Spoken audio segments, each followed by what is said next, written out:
Bienvenue dans Planète Bourse, votre revue de presse financière. À tout de suite.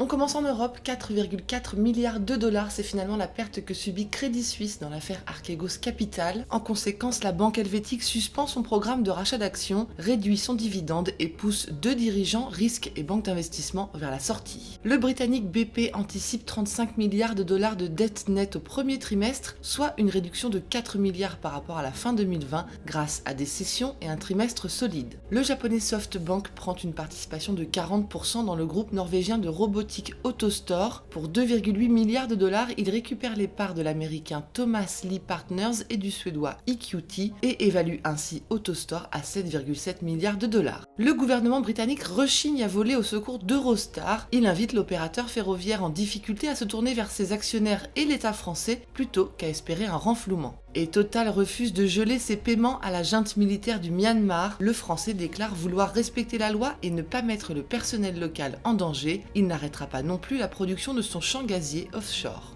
Aux États-Unis, Google remporte la bataille qui l'oppose à Oracle depuis plus de 10 ans. La Cour suprême donne raison à Google pour avoir copié les interfaces logicielles d'Oracle et les avoir utilisées dans son système d'exploitation. En évitant aux géants des dommages et intérêts de 9 milliards de dollars, le jugement soulève des questions sur l'équité entre les grandes plateformes et leurs petits concurrents. Le groupe américain de capital investissement KKR lève le plus grand fonds destiné aux investissements en Asie-Pacifique. Ce quatrième véhicule dédié à la région sera doté de 15 milliards de dollars. GameStop a déclaré hier vendre jusqu'à 1 milliard de dollars d'actions supplémentaires pour profiter de la frénésie actuelle et accélérer sa transformation. Le titre a été vivement sanctionné à la suite de cette annonce.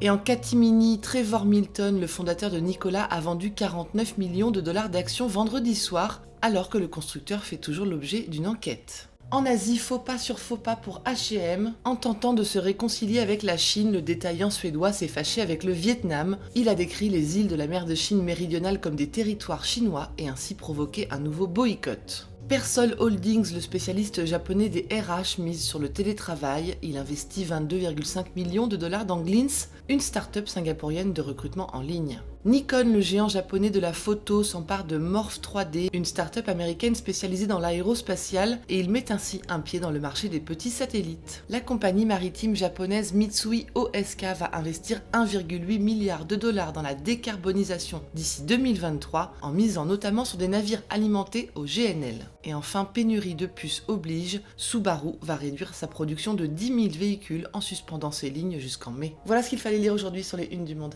À demain.